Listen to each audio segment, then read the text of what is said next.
Donald J. Trump is calling for a total and complete shutdown of Muslims entering the United States. He talks about the Muslim. To label all Muslims with a blanket, I think is disrespectful. Clearly, some of them are not good people. So every ethnic group got some fools. But to label all Muslims the same with a blanket as terrorists, I think that's disrespectful. Prayer. Let's pray together, may we? Yes. Father, your word says. Amen. It's beautiful. Thank you. Thank you so much. Every time I hear the word conservative, it makes me sick to my stomach, because they're really just fake Christians, as I call them. That's all they are. They want to be judge and jury. Like, I'm for gay marriage. It's none of my business if gay people want to get married. I'm pro-choice. And I think these Christians, first of all, they're not supposed to judge other people, but they're the most hypocritical judge of people we have in this country. They act like they're Christians and they're not forgiven at all. We're going to build the wall. We have no choice. We have no choice.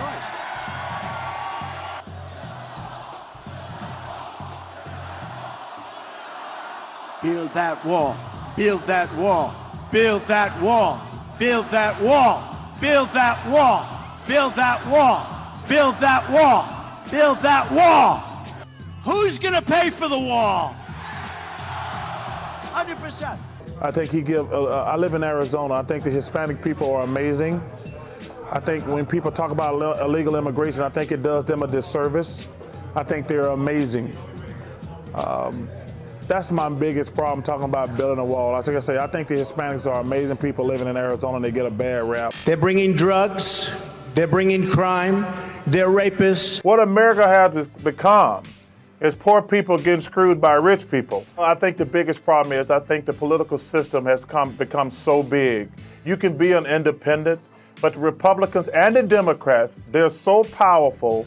They've all sold their soul to special interest groups. Charles Barkley has destroyed Donald Trump in the past. But for a man who's running for the most powerful position in the world to use pseudo-racist rhetoric, that's one of the reasons I can't vote for that guy. Because, man, he just rubs me the wrong way. And people can vote for whoever they want to, but I just do not like it at all. On his new CNN show, Barkley went further. And the thing is, so did Trump. They come from Africa. They come from Asia. They come from South America, but not just South America. They're all over the world. They dump them on the border and they pour into our country, and nobody's there to check them. And the Border Patrol's incredible, by the way. They want to do it, but they're told not to do their job. It's crazy what's going on. They're ruining our country, and it's true. They're destroying the blood of our country. That's what they're doing. They're destroying our country. Quoting the Big H at a rally in Iowa. And of course, as he's shown, My people are so smart. And you know what else they say about my people? The polls. They say, I have the most loyal people. Did you ever see that? Where I could stand in the middle of Fifth Avenue and shoot somebody and I wouldn't lose any voters, okay? It's like incredible. a moment of honesty, but calling his voters smart? We won with poorly educated. I love the poorly educated. He said it himself. On the quoting Big H front, what he's saying in and of itself is obviously incredibly offensive and scary and racist. Yeah. I mean, and white supremacist. I mean, all of it. To purposely lift it from Hitler is a way of signaling to his neo-Nazi fans, hey, look at what I've been reading. Right. To just generate it on your own and have this moment of like, great minds think alike. What can I tell you? I did not take it from him. I've never even read Mein Kampf. I would imagine anyways, he probably heard it on a book on tape type of situation. But simply asking, is Trump right that immigrants are poisoning the blood of this country? Well, I don't think that's what he was saying. When he said they are poisoning, I think he was talking about the Democratic policies. I think he was talking about the open border policy. He was talking about people, okay, well, look, not policies. He was talking about people. Look, I know that some are trying to make it seem like President Trump is anti-immigrant. The reality is he was married to immigrants. He's hired immigrants. I mean, he's not. It's well, that's pathetic. Utterly pathetic. ABC News' Jonathan Karl wrote, there's no question that language like vermin and poisoning the blood, for example, echoes how the Big H used to describe his enemies. But there may have been some questions about whether Trump knew he was using the same words the Big H used to justify his murderous and genocidal rule of Schmazi Germany. Now, after the backlash from his words and how they echo the Big H's, there's simply no doubt. But for Trump, he's consistent with the Big H. As president, Donald Trump reportedly complained that America's military leaders were not totally, completely, and blindly loyal to him, even telling his chief of staff, retired Marine Corps General John Kelly, "Why can't you be like the German generals?"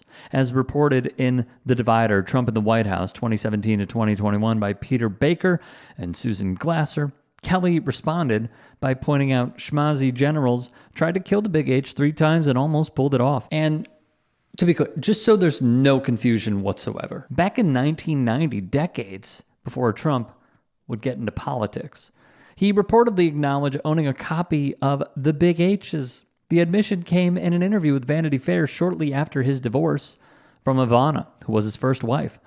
The magazine would report last April, perhaps in a surge of Czech nationalism, Ivana told her lawyer, Michael Kennedy, that from time to time, her husband, Donald Trump, read a book of the Big H's collected speeches, My New Order, which he keeps in a cabinet by his bed. Kennedy now guards a copy of My New Order in a closet at his office, as if it were a grenade. If I see a black person walking around with Trump mugshot, I'm gonna punch him in the face. Charles. No, Gail. You really can't say that because you don't mean that. I mean that sincerely. I'm gonna just tell you something. And then you will be arrested for assault. And then what? I'm gonna bail myself out and go celebrate. If I smell Don't encourage him. Don't encourage him. Charles Barkley made these comments after Donald Trump said this. And you know who embraced it more than anybody else? The black population. It's incredible. You see black people walking around with my mugshot. You know, they do shirts. At that conference, yeah. I'd have got up and walked out. That was an insult to all black people.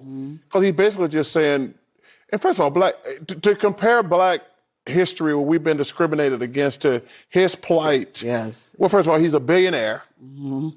And they're prosecuting him for stuff he did wrong. They're prosecuting him for stuff he did wrong. And for him to compare... It's still in the court system, Charles. We have to wait. It's still in the court system. But continue. Well, continue. Some of the stuff is true. They did storm the Capitol.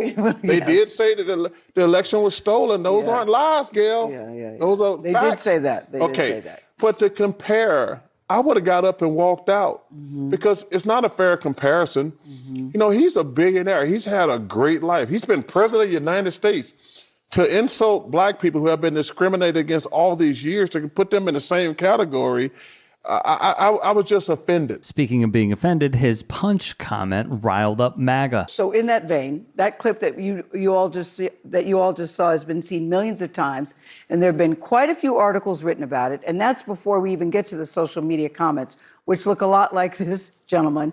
He's very large. He's wearing a mugshot of the T-shirt, or photoshops of large men wearing the T-shirt that say, "I hear Charles Barkley's looking for me."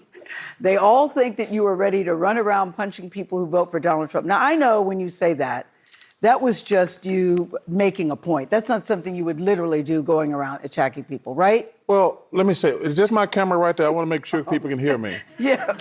Number one, obviously, I'm not gonna go around punching random strangers in the face, first and foremost. Secondly, people can vote for who they want to. Yes. People can vote for who they want to.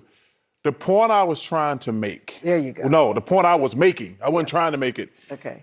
When Donald Trump compares his plight with that of the black person, that is what I had a problem with. Now, I do want to say this. I want to make it perfectly clear. If you're a black person and you're wearing a Donald Trump mugshot, you are a freaking idiot. And I'm only saying freaking idiot because they won't let me say what I really want to say. But you can figure it out. It starts with an F. Thus, hearing the critiques, he wouldn't back down. People can vote for who they want to. Yes. But for him to compare his plight with that other African, I don't even like that term, the black people in America is asinine and stupid. And like I said, you guys can put on those too small T-shirts like y'all got them on. Get a big size if you're gonna wear it. Don't put on a medium and act like you got muscles.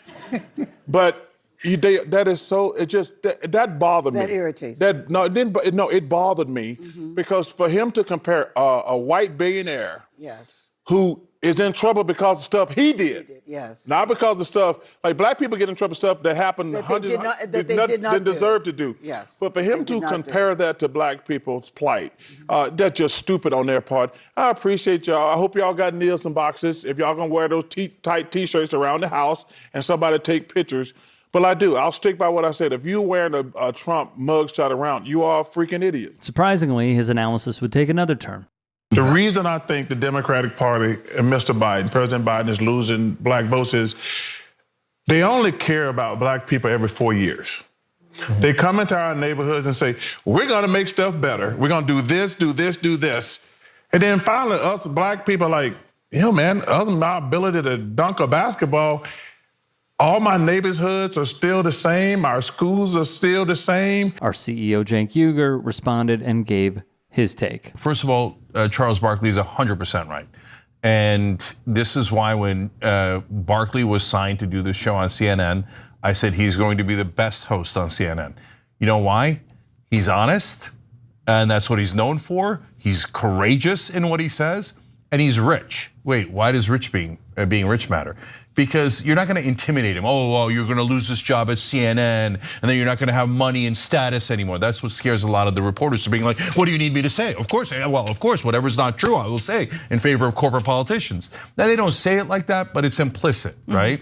But with Barkley, good luck trying that. Nothing can shut up Charles Barkley, which is what I love about him. So is it true that the Democrats say a lot of sweet things to black voters to try to get them on their side? Yes. Is it true that they never deliver? Pretty much yes. Is it true that the Republicans are worse? Yes. But so if you're bragging that you're zero and the other side is negatives, I don't think that's the brag that you think it is. I have a lot of thoughts here, but first things first. If you can, support the network, go to tyt.com/join to keep us afloat.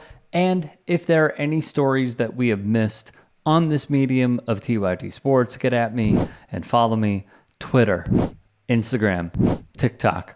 DMs are open. Appreciate your suggestions.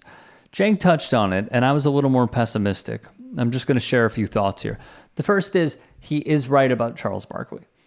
Barkley has been a breath of fresh air, although you may not agree with him at all times.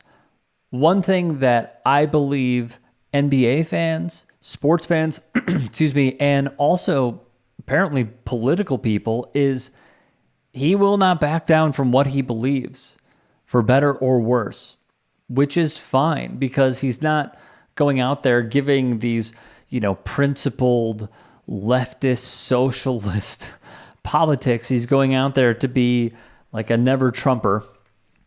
But he's also said that he's critical of Joe Biden, which is completely fair at this point and at this stage in the game. What I've seen with Charles Barkley from my days of watching him as a player, from the I'm Not a Role Model Nike campaign series, which totally took the world by storm, and then him becoming the most fantastic mouthpiece the NBA could ever ask for on TNT.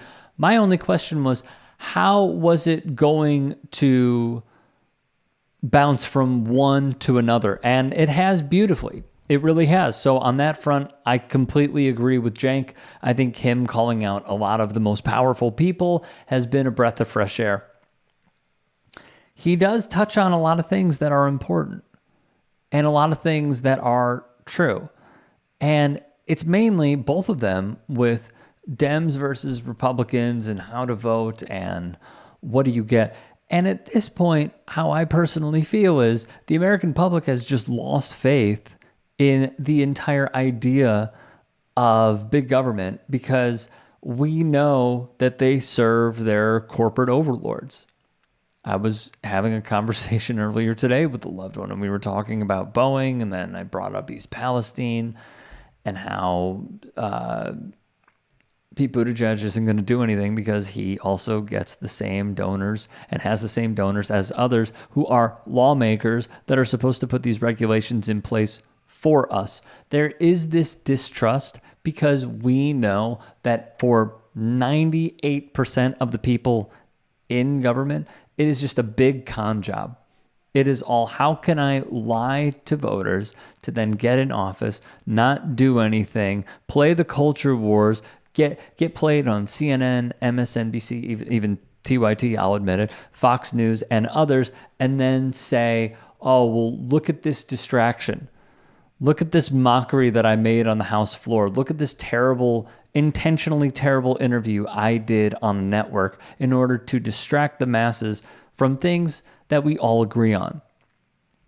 From things like Medicare for all, paid family leave, fighting climate change. Oh, by the way, we should ban TikTok. Let me just say we should ban. No. That's not the issue. So I think there's a lot of fatigue from a lot of people who want to vote for what they believe is the right thing to do, but they also feel like on so many issues, they're just not represented. And that is the crux of the frustrations for many, including myself.